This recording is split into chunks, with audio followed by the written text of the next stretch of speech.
গোলোকগঞ্জত জেহাদী সংগঠনৰ সৈতে সম্পৰ্কৰ অভিযোগত এগৰাকী শিক্ষকক আটক।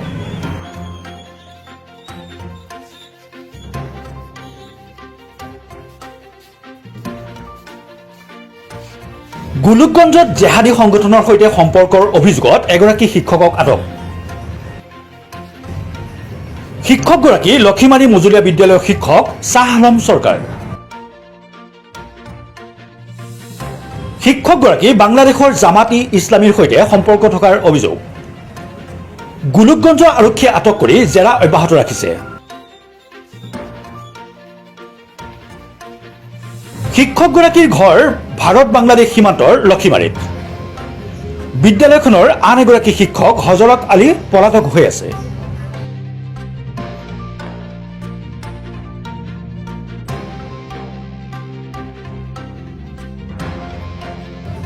সুজয় ভৱনৰ সহযোগত ষ্টাফ ৰিপৰ্টাৰ কৌশিক দে ৰিপৰ্ট ইউনিভাৰ্চেল নিউজ।